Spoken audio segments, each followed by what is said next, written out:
One tiny finger prick sample. A promise to reinvent blood testing. A private company once valued at $9 billion.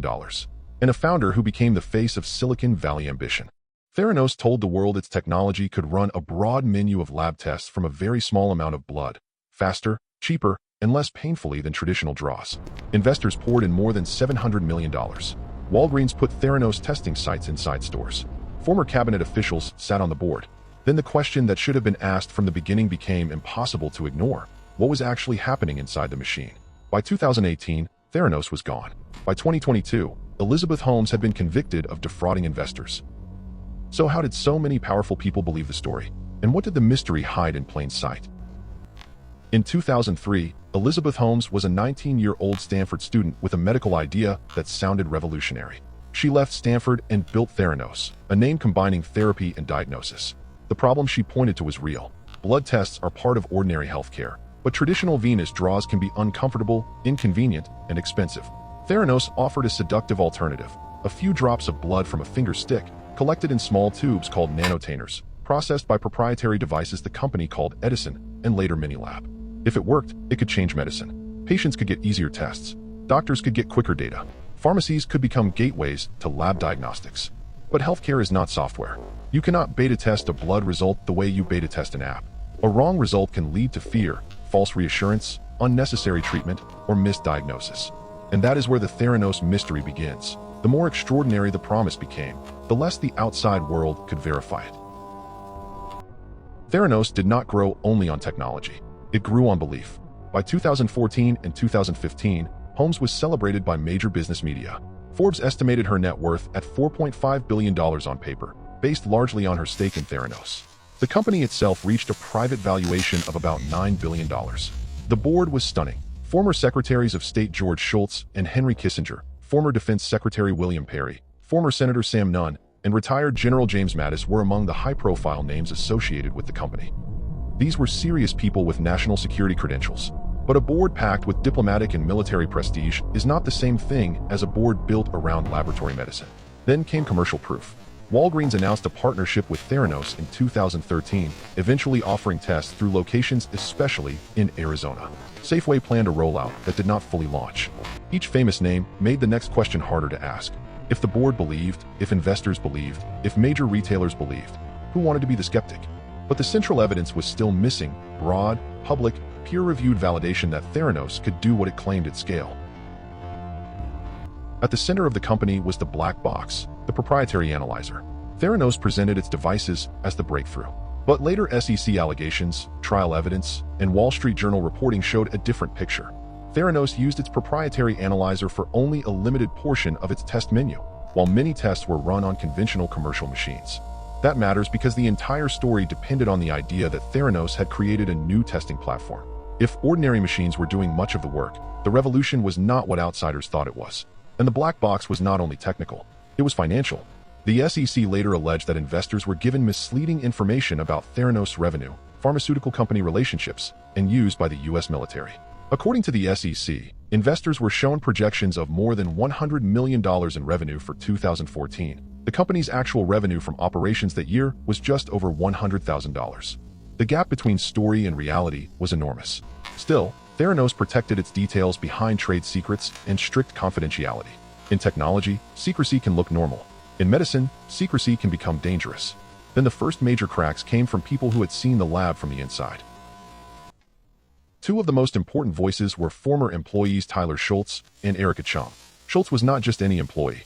He was the grandson of George Shultz, one of the most respected people on the Theranos board. Chung worked in the lab and raised concerns about quality control and testing reliability. Former employees described a culture of secrecy, compartmentalization, and legal pressure. Theranos used non-disclosure agreements aggressively, and the company pushed back hard against people who questioned the technology. The issues were not abstract. Blood tests must be accurate across real patients, real sample conditions, and real laboratory workflows. Quality control failures are not a branding problem. They are a patient safety problem.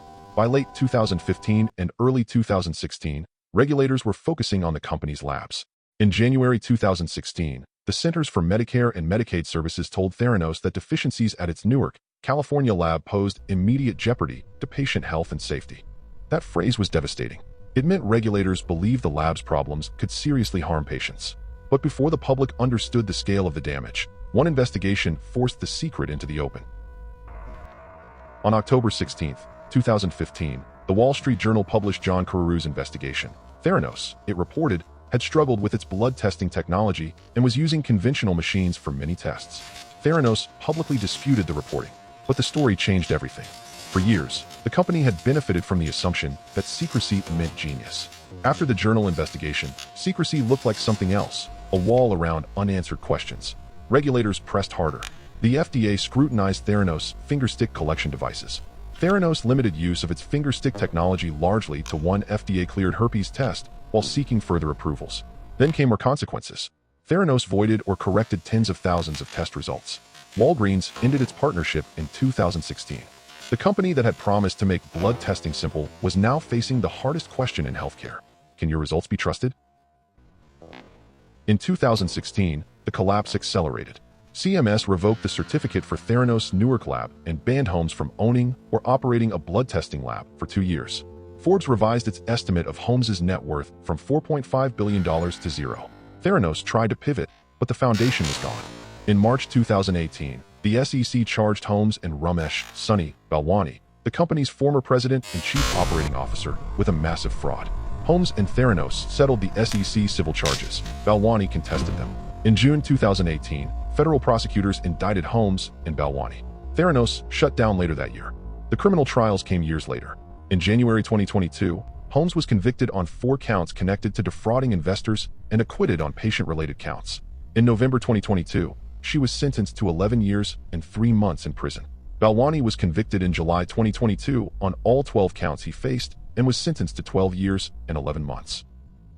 The legal outcome matters. Holmes's convictions were investor fraud convictions, but the collapse of Theranos also exposed something larger. A failure of skepticism in a system that desperately wanted a miracle. So how was Silicon Valley fooled? Not by one lie, by a system of belief. First, the story fit the myth. A young founder, a huge market, a regulated industry ready to be disrupted.